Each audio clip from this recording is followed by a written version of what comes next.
Assalamualaikum warahmatullahi wabarakatuh. Kembali lagi di channel Berita Mistis. Untuk kisah kali ini ada sebuah cerita dari tulisannya RI Story. Dan untuk kisah yang akan saya bawakan kali ini, sebuah kisah yang berjudul Parang Mayit, Kutukan di Balik Dendam. Sebelum kita lanjut ke ceritanya, tekan dulu tombol like video ini dan jangan lupa tekan juga tombol subscribe channel ini. Nyalakan juga lonceng notifikasinya agar tidak ketinggalan cerita-cerita lainnya dari channel ini. Dan buat teman-teman yang pengen belanja-belanja, nanti silahkan saja klik etalase yang ada di pojok kiri bawah, atau teman-teman bisa kunjungi link pembelian yang ada di kolom deskripsi. Dan seperti apa untuk kisah kali ini? Langsung saja kita masuk ke ceritanya.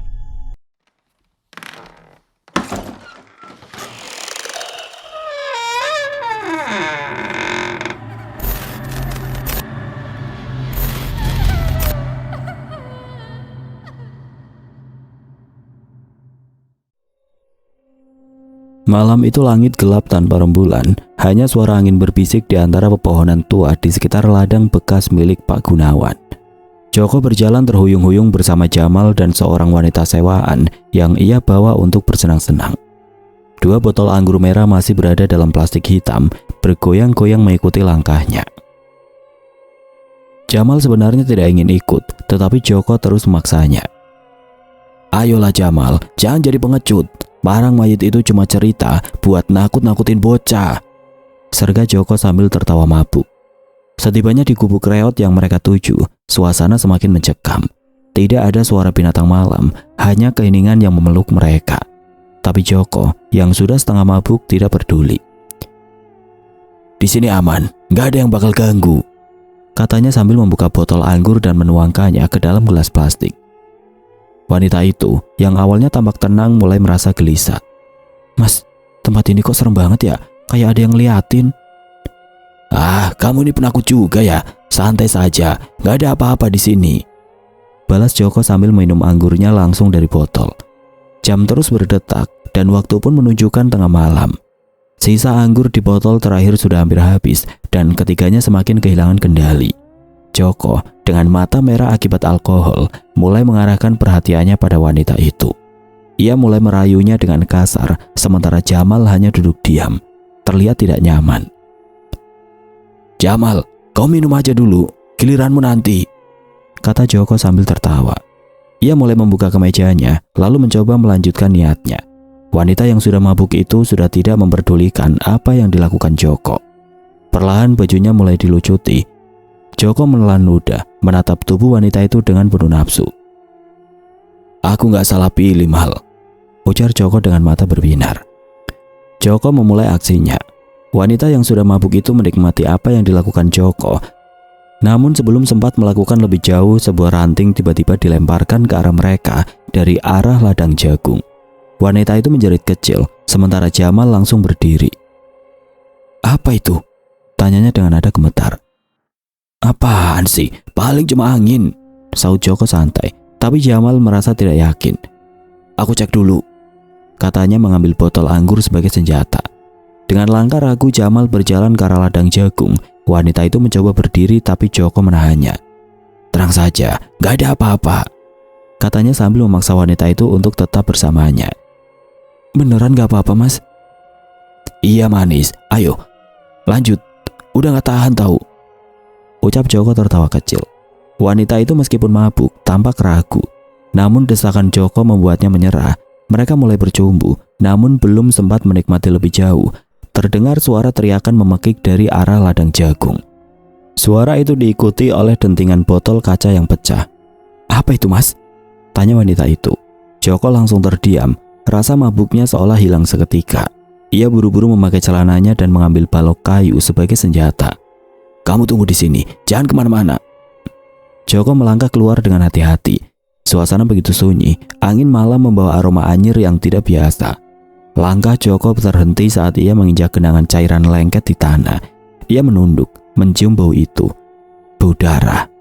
Dengan hati-hati ia mengikuti aliran darah tersebut. Langkahnya terhenti saat ia menemukan tubuh Jamal tergeletak di tanah. "Kampret, Jamal!" Tubuh temannya itu sudah tidak bernyawa, dengan kepala terbelah hingga otaknya terlihat jelas. Joko terpaku di tempatnya, tubuhnya bergetar. Dalam kegelapan, ia mendengar suara langkah berat diiringi suara seretan benda logam yang beradu dengan tanah. Ketika ia menoleh, sosok mengerikan berdiri di hadapannya. Sosok itu menyeret parang yang penuh dengan darah segar, dan wajahnya terlihat seperti campuran antara manusia dan mayat. Mata kosongnya menatap Joko dengan tajam. Bagian tengah kepalanya terbelah, menampakkan tengkorak kepala yang pecah. "Parang mayit," bisik Joko, suaranya tercekat oleh ketakutan. Ia berjalan mundur, tapi langkahnya malah tersandung tubuh Jamal yang sudah dingin. Ia jatuh terduduk di tanah, berusaha untuk menjauh. Ampun, jangan bunuh aku minta maaf." Namun parang mayit tidak bergeming. Sosok itu mengangkat parangnya tinggi-tinggi, siap menghantam. Joko mencoba melindungi dirinya dengan balok kayu, tapi parang itu menebas tangannya hingga putus. Jeritan kesakitan Joko menggema di malam itu. Darah memancar dari lengannya, membasahi tanah di bawahnya. Ia berusaha merangkak menjauh, tapi parang itu kembali diayunkan dengan brutal. Kali ini menghantam kepalanya. Kepala Joko terbelah, otaknya berceceran, dan tubuhnya langsung kejang sebelum akhirnya diam tidak bergerak. Parang mayit berdiri di atas tubuhnya. Darah segar menetes dari ujung senjatanya, menciptakan genangan merah di tanah. Dari kejauhan, wanita sewaan itu melihat segalanya. Tubuhnya gemetar hebat, mulutnya ingin berteriak tapi tidak ada suara yang keluar. Ia tahu jika ia tetap tinggal di sana, maka akan menjadi korban berikutnya. Dengan sisa-sisa keberanian yang ia miliki, ia berlari meninggalkan gubuk itu, berharap bisa menyelamatkan nyawanya. Matahari yang baru saja terbit perlahan mulai memancarkan sinarnya ke permukaan desa yang diliputi ketegangan. Pagi itu, suasana berbeda dari biasanya. Hiruk-pikuk warga berbondong-bondong menuju gubuk dekat ladang bekas milik Pak Gunawan, tempat ditemukannya jasad dua pria yang tewas mengenaskan. Tubuh mereka penuh luka sabetan parang, terutama di bagian kepala yang membuat siapapun bergidik melihatnya. Di rumah Juragan Damar, suasana awalnya tenang. Pria itu tengah duduk santai di teras bersama Mila putrinya dan istrinya. Namun keheranan mulai muncul ketika mereka melihat banyak warga berlalu lalang dengan raut wajah panik. Juragan Damar segera menghentikan salah seorang warga yang sedang berjalan cepat. "Ada apa ini? Kenapa ramai sekali?" tanyanya dengan nada penasaran. "Juragan, ada pembunuhan Joko dan Jamal ditemukan tewas di gubuk dekat ladang. Kepalanya hancur, sepertinya disabet parang," jawab warga tersebut terburu-buru. Mendengar kabar itu, wajah Juragan Damar langsung berubah. Dia mengenal Joko sebagai salah satu anak buahnya yang paling patuh. Mila yang mendengarnya ikut terkejut. Perasaan campur aduk antara takut dan penasaran menyelimuti mereka. Tanpa pikir panjang, Juragan Damar segera menyalakan mobil jeep hitam miliknya. Mila memutuskan ikut bersamanya untuk melihat apa yang sebenarnya terjadi. Sesampainya di sana, kerumunan warga sudah memadati area gubuk. Mereka memberi jalan ketika melihat Juragan Damar datang, sadar bahwa Joko adalah salah satu anak buahnya. Di antara kerumunan, terlihat beberapa perangkat desa yang mencoba mengatur situasi. Juragan Damar melangkah mendekat dengan sorot mata tajam. Namun begitu pandangannya tertuju pada tubuh Joko yang terkapar mengenaskan, dia terpaku. Luka di kepala Joko begitu parah hingga isi kepalanya terlihat jelas, bercampur dengan darah yang mengering di tanah. Mila yang mengikuti dari belakang menutup mulutnya menahan mual. Juragan Damar menoleh pada salah satu warga yang berdiri di dekatnya. "Siapa yang melakukan ini?" tanyanya dengan suara tegas. Warga itu menggeleng pelan. "Katanya ini ulah parang mayit, Juragan." "Parang mayit?" Juragan Damar tampak kesal. Dia mendesah panjang, menahan amarah. "Siapa yang bilang ini perbuatan parang mayit?" "Wanita sewaan yang semalam bersama mereka, Juragan. Dia selamat dan sekarang diamankan di rumah Pak Kades untuk dimintai keterangan," jawab warga itu dengan nada takut-takut. Tanpa membuang waktu, Juragan Damar dan Mila segera pergi menuju rumah kepala desa. Suasana di rumah Pak Kades dipenuhi perangkat desa dan beberapa warga yang tampak waspada. Di sana, terlihat seorang wanita muda duduk di pojok ruangan. Wajahnya pucat pasi, jelas sekali dia masih diliputi trauma. Kehadiran Juragan Damar langsung menarik perhatian. Semua orang berdiri memberi hormat. "Pak Kades, apa yang sebenarnya terjadi?" Tanya Juragan Damar tanpa basa-basi. Sorot matanya penuh amarah. Pak Kades mempersilahkan Juragan Damar duduk, tetapi pria itu memilih berdiri. Melihat itu Pak Kades langsung menjelaskan. Juragan, menurut keterangan wanita ini, semalam dia bersama Joko dan Jamal di gubuk itu. Mereka mabuk berat dan sepertinya melakukan sesuatu yang tidak pantas. Mila hanya menunduk, tidak ingin mendengar lebih lanjut, namun ayahnya mendesak. Lalu apa yang terjadi? Pak Kades melanjutkan dengan nada hati-hati. Saat sedang asik, tiba-tiba mereka mendengar suara aneh dari luar. Joko menyuruh Jamal memeriksanya. Setelah itu wanita ini mendengar suara teriakan mengerikan dari luar. Ketika Joko pergi melihat, dia mendapati Jamal sudah mati dengan kepala terbelah. Lalu parang mayit muncul. Mata Juragan Damar menyipit, menahan emosi. Apa dia yakin itu parang mayit? Pak Kades mengangguk pelan. Wanita ini menggambarkan sosok menyeramkan dengan tubuh hitam legam, membawa parang besar yang berlumuran darah. Dia beruntung bisa melarikan diri saat Joko menjadi korban berikutnya. Wanita muda itu menangis terisak, suaranya nyaris terdengar. Saya melihat semuanya. Dia menyeret parang itu dan membelah kepala Joko.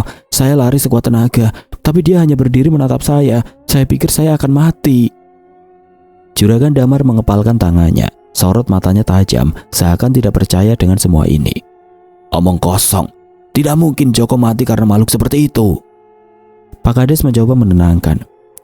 Juragan, warga sekarang sangat takut. Ini bukan kali pertama ada korban di tempat itu. Kematian Pak Gunawan beberapa tahun lalu juga penuh misteri. Setelah itu, kabar tentang parang mayit mulai menyebar. Sudah cukup, potong Juragan Damar dengan suara lantang. Aku tidak peduli dengan cerita-cerita itu. Warga tidak perlu takut. Aku akan memusnahkan makhluk itu. Mila memegang tangan ayahnya, mencoba menenangkannya. Ayah, mungkin ini sudah takdir. Jangan terlalu memaksakan diri. Namun Juragan Damar tidak menggubrisnya. Tidak Mila, aku tidak akan membiarkan ini berlanjut. Aku akan memanggil orang pintar dari desa sebelah. Mereka bilang dia sakti. Biayanya berapapun akan aku bayar. Pak Kades hanya bisa menghela nafas panjang. Dia tahu ucapan Juragan Damar sulit dibantah. Kalau itu keputusan Juragan, kami hanya berharap hasilnya bisa menenangkan warga desa. Juragan Damar mengangguk tegas. Setelah memastikan semuanya, dia dan Mila meninggalkan rumah Pak Kades. Sepanjang perjalanan pulang, pikiran Mila terus melayang pada sosok parang mayit. Meski dirinya tidak percaya pada cerita mistis, apa yang dia lihat pagi tadi membuatnya berpikir ulang. Setibanya di rumah, Juragan Damar langsung memanggil salah satu anak buahnya yang lain untuk pergi ke desa sebelah dan membawa orang pintar yang terkenal sakti. Sementara itu, Mila memilih diam di kamar, memikirkan peristiwa pagi itu. Sore itu suasana rumah Juragan Damar terasa tegang. Roni, anak buah kepercayaannya, baru saja datang membawa seorang dukun yang konon terkenal dengan kesaktiannya. Pria itu bernama Ki Jalal. Seorang tua berperawakan sederhana, namun memancarkan aura mistis yang membuat siapapun merasa segan di dekatnya. Di teras rumah, Ki Jalal duduk tenang, sementara Juragan Damar mengutarakan kegundahannya. Ki Jalal, saya tidak peduli berapapun biayanya. Parang mayit itu harus dimusnahkan. Saya tidak bisa membiarkan makhluk itu terus-terusan meneror desa ini. Katanya tegas, tangannya mengepal. Ki Jalal mengangguk perlahan. Matanya menyipit seperti sedang membaca sesuatu yang tidak kasat mata. Tenang Juragan, saya akan selesaikan masalah ini. Tidak ada yang perlu saya takuti. Namun, saya harus tahu lebih dulu seberapa kuat entitas ini. Malam ini, saya akan berkeliling desa mencari keberadaan parang mayit. Juragan Damar yang merasa lega mendengar keyakinan Ki Jalal segera memanggil Roni. Roni, malam ini kamu ikut Ki Jalal. Apapun yang dia perlukan, bantu dia. Wajah Roni seketika pucat.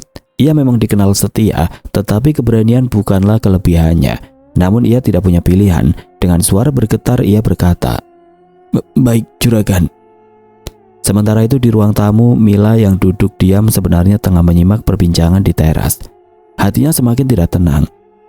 Kecurigaannya bahwa ini ada hubungannya dengan keluarganya semakin kuat, terutama setelah Joko, anak buah paling setianya, tewas dengan cara mengenaskan. Ketika suasana mulai hening, Mila keluar diam-diam dari rumah dan menemui Jaka. sahabat sekaligus tempatnya berbagi keluh kesah. Mereka bertemu di perkebunan teh milik Juragan Damar, tempat yang biasa menjadi pelarian Mila saat pikirannya penuh. Duduk di atas salah satu undakan tanah, Mila menatap jauh ke hamparan kebun teh yang mulai gelap karena matahari hampir tenggelam. "Jaka, aku takut. Aku rasa semua ini memang ada hubungannya dengan keluarga kami." Jaka menoleh, memandang wajah Mila yang penuh kecemasan. "Jangan berpikir terlalu jauh dulu, Mil. Kita belum tahu pasti apa yang terjadi. Coba tenang. Semuanya pasti ada jalan keluarnya." "Tapi aku tidak bisa. Kematian Joko terlalu aneh. Dia bukan cuma anak buah. Dia juga orang yang dekat dengan ayah. Dan sekarang semua ini..." Mila menundukkan wajah, mencoba menahan air mata. Mendengar itu Jaka termenung sejenak. "Joko, anak buah paling setia.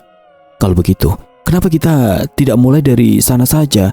Cari tahu dari orang-orang yang paling lama bekerja dengan ayahmu. Mungkin mereka tahu sesuatu." Mila mengangkat wajah, sedikit bingung. "Maksudmu, siapa saja orang yang paling lama dan paling setia dengan Juragan Damar selain Joko tentunya?" Mila berpikir keras, mencoba mengingat. Selain Joko, ada Mas Roni. Dia juga selalu ikut ayah kemana-mana. Kalau dipikir-pikir, cuma mereka berdua yang selalu jadi suruhan ayah. Jaka mengangguk. "Kalau begitu, coba tanyakan saja ke Mas Roni. Dia pasti tahu sesuatu." Namun Mila terdiam ragu. "Mas Roni setia pada ayah. Aku tidak yakin dia mau memberitahu apapun." Jaka menepuk bahu Mila pelan. "Kalau dia setia, justru dia mungkin tahu banyak. Kalau ada hal yang mencurigakan, dia bisa jadi kunci kita. Setidaknya, kita coba saja." Mila menghela nafas, kemudian mengangguk pelan. "Mas Roni nanti malam akan menemani Ki Jalal mencari parang mayit. Aku ingin lihat apa yang akan dilakukan dukun itu. Kalau sudah selesai, kita bisa langsung bicara dengan Mas Roni." Kali ini Jaka tampak ragu. "Malam-malam ikut melihat itu. Kalau sesuatu terjadi, itu terlalu beresiko." Mila menatap Jaka dengan tatapan memohon. "Jaka, aku harus tahu. Kalau aku tidak mencari tahu sekarang, aku tidak akan bisa tenang. Tapi aku tidak akan bisa melakukannya sendirian.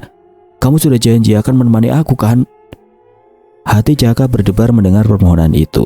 Setelah berpikir sejenak, ia akhirnya mengangguk. "Baiklah Mila, apapun yang terjadi, aku akan menemanimu."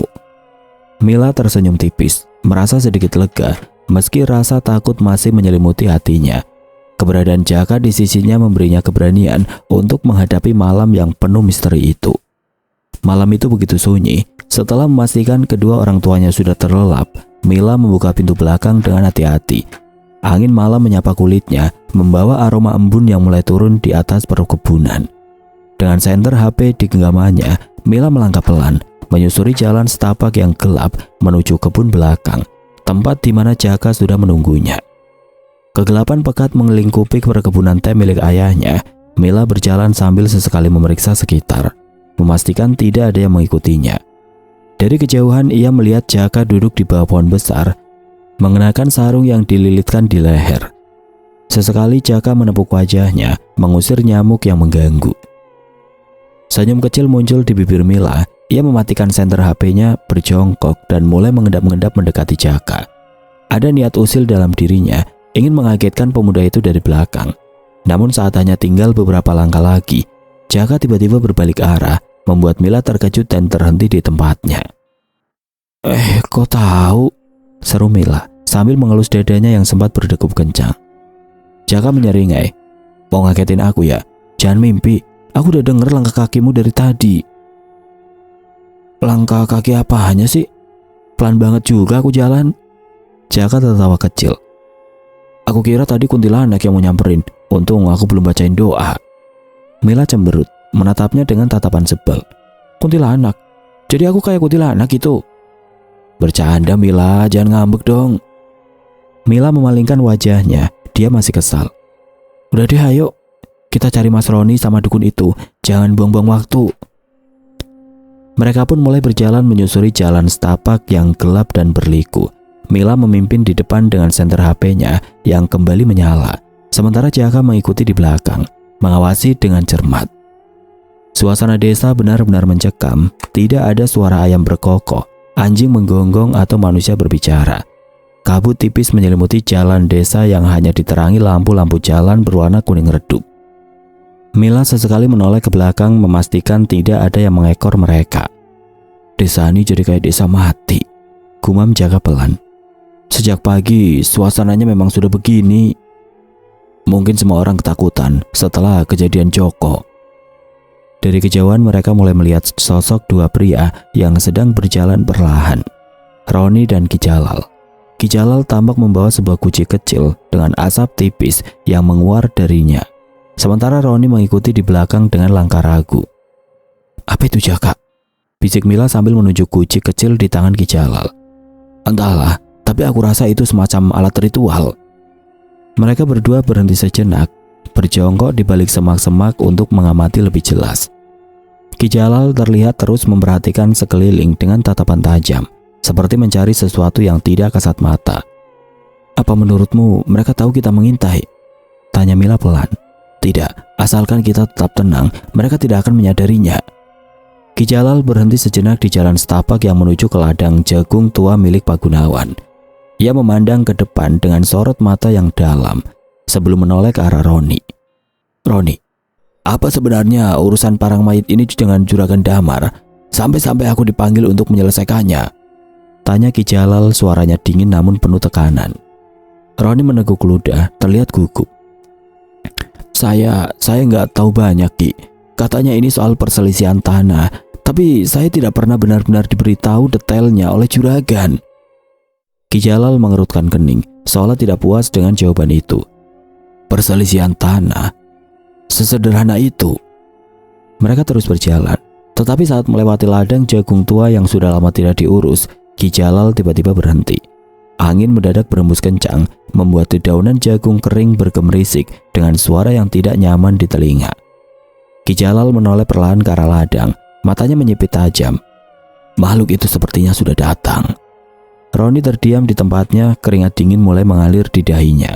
Tangannya gemetar, tidak tahu harus berbuat apa. Dari kejauhan, Mila dan Jaka bersembunyi di balik semak-semak merasakan hawa dingin yang berbeda. Mila menggenggam tangan Jaka dengan erat, berbisik. "Kau dengar itu?" Jaka mengangguk. Samar-samar suara dentingan besi yang seperti diseret terdengar dari kejauhan. Suara itu semakin lama semakin jelas, mendekat perlahan, tetapi tidak terlihat siapa yang membawa suara itu. Ki Jalal berdiri tegak, wajahnya serius. Ia memegang guci kecilnya dengan lebih erat, menggumamkan sesuatu dalam bahasa yang tidak dimengerti. Asap dari guci itu semakin tebal, menguar ke sekeliling mereka.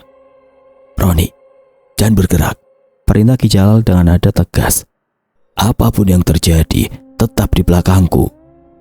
Mila dan Jaka hanya bisa memperhatikan dari kejauhan, tidak berani bergerak sedikit pun.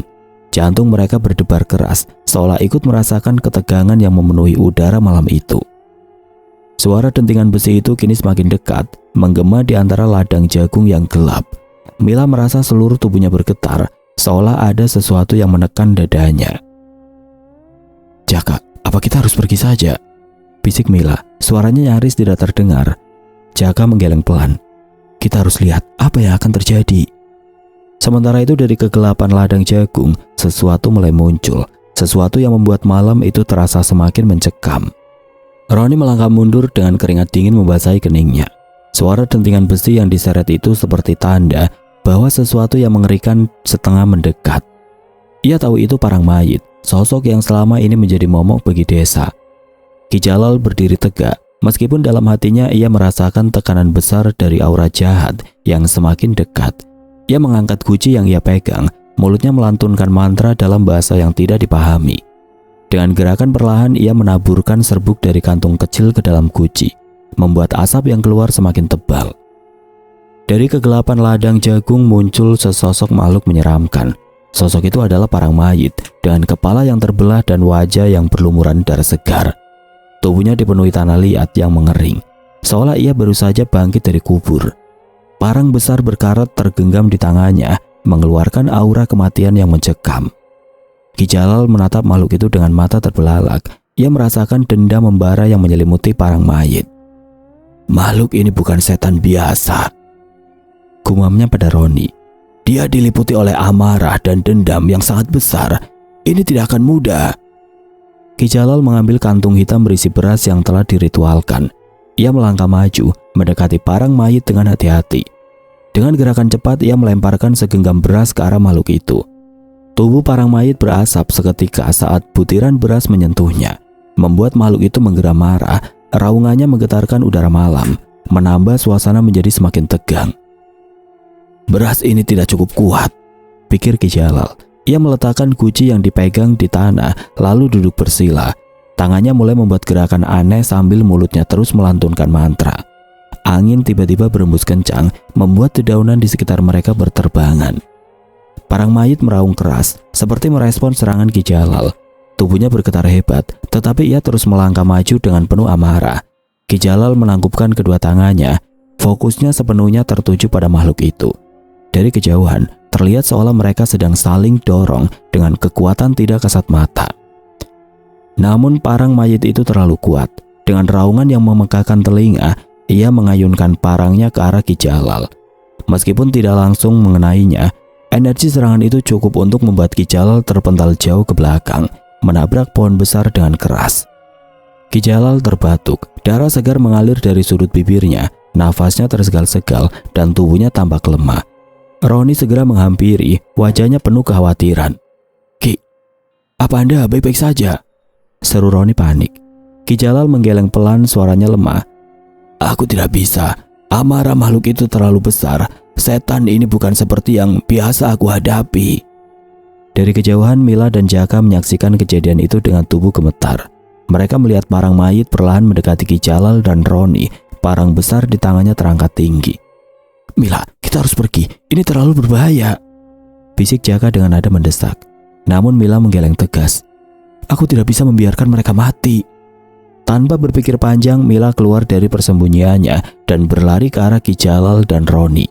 Jaka berusaha menahannya, tetapi terlambat. Mila sudah berada di tengah ladang jagung, berhadapan langsung dengan parang mayit. "Mila, apa yang kamu lakukan di sini?" Roni terkejut melihat anak bosnya ada di tempat itu.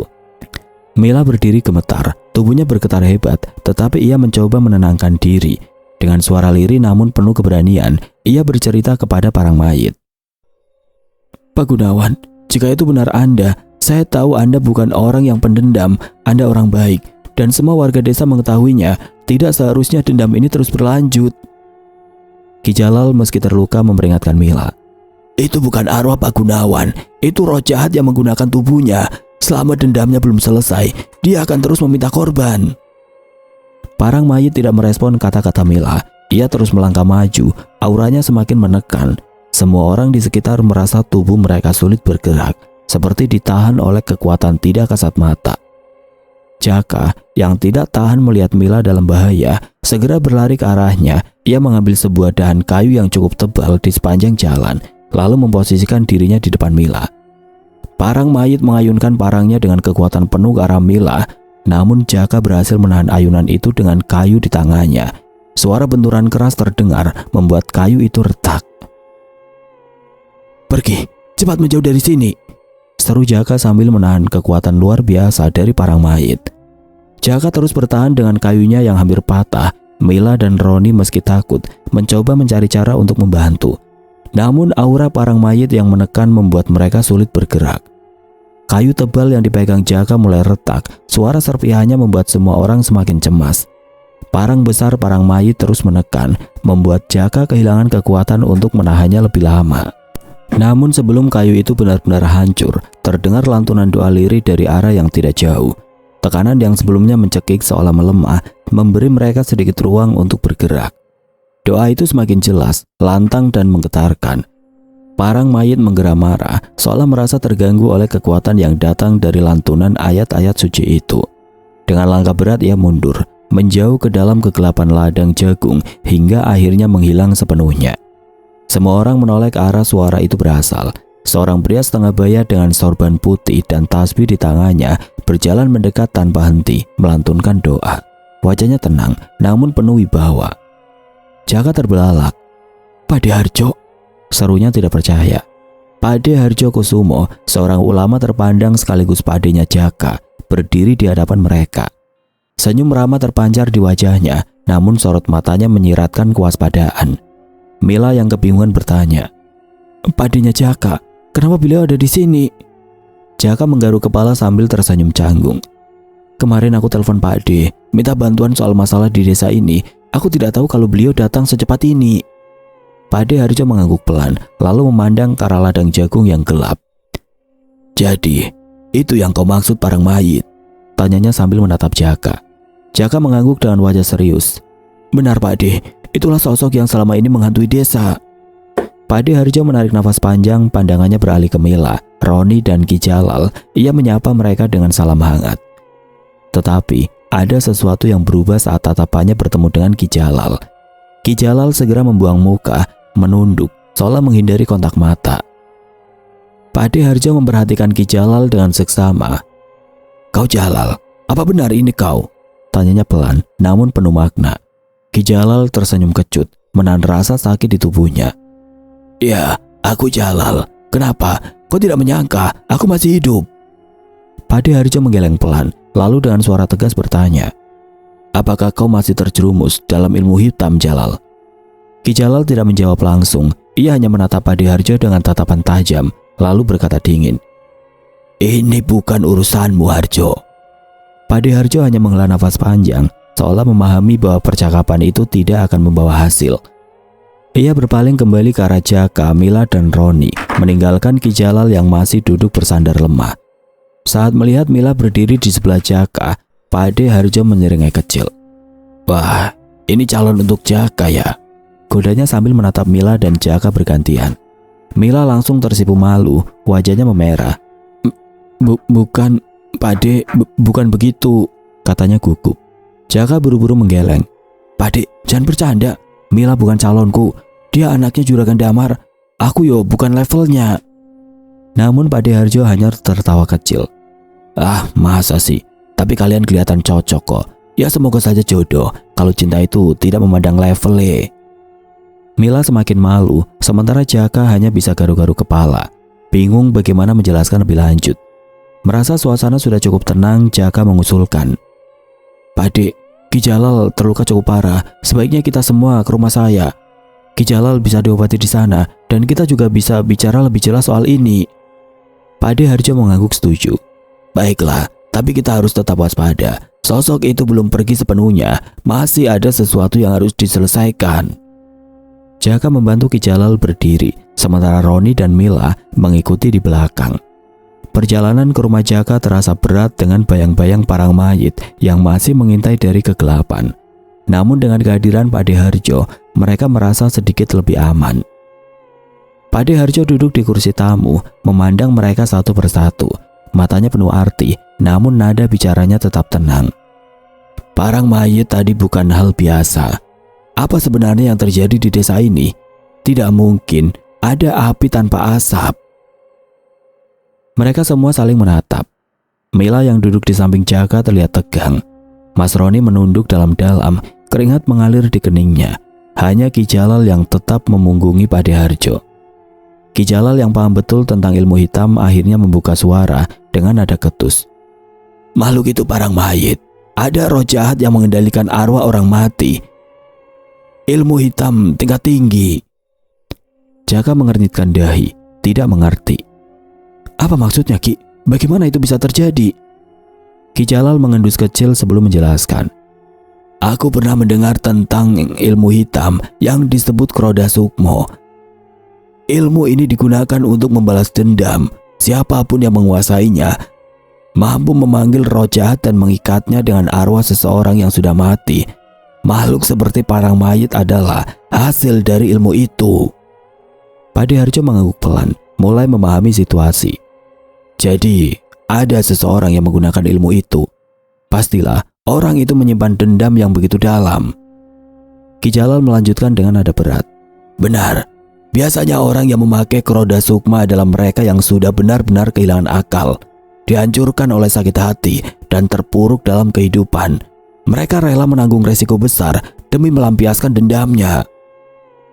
Mila yang mendengarkan penjelasan itu mendadak tertegun. Dalam benaknya, satu nama muncul, Surti. Ia pernah mendengar Surti, salah satu warga yang pernah menjadi korban kezoliman ayahnya, Juragan Damar. Dengan suara pelan, Mila berkata, "Apa mungkin Surti yang melakukan ini?" Jaka mengangguk setuju. "Bisa jadi, tapi semua ini mungkin berawal dari pembunuhan Pak Gunawan. Sejak kehilangan kepala keluarga, hidup mereka semakin sulit. Ini bisa saja akarnya."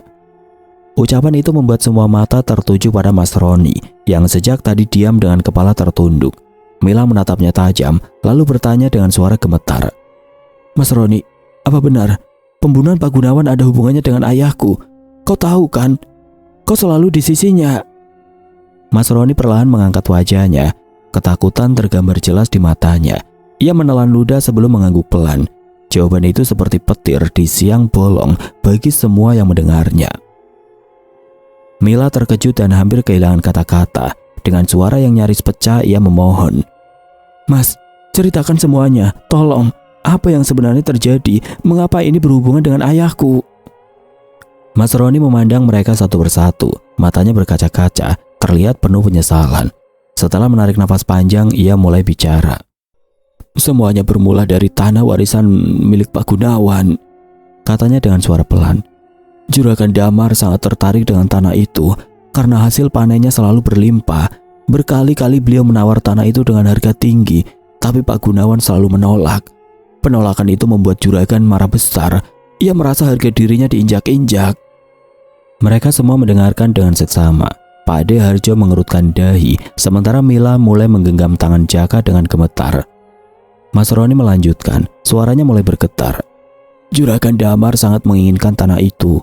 Akhirnya beliau memerintahkan aku dan Joko untuk menghabisi Pak Gunawan." Mila tersentak. Air matanya hampir jatuh, tapi ia tetap memaksa mendengar. Kalian membunuh Pak Gunawan?"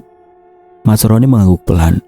"Iya, malam itu Pak Gunawan sedang berjaga di ladangnya.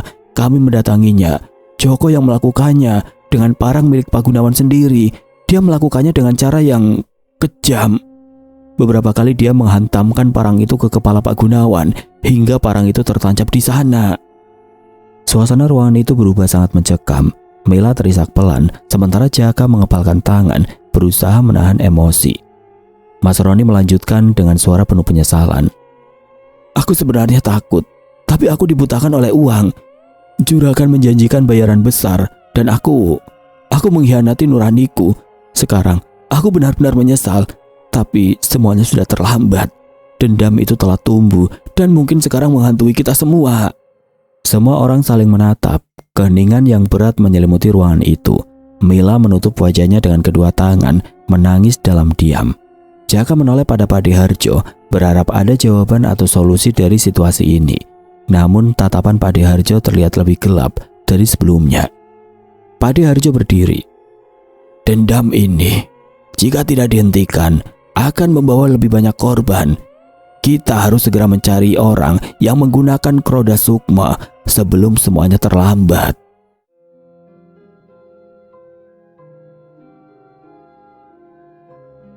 Oke teman-teman, sampai di sini dulu ceritanya. Nantikan kelanjutan kisah ini di video berikutnya. Agar tidak ketinggalan, klik tombol subscribe channel ini dan nyalakan lonceng notifikasinya. Wassalamualaikum warahmatullahi wabarakatuh.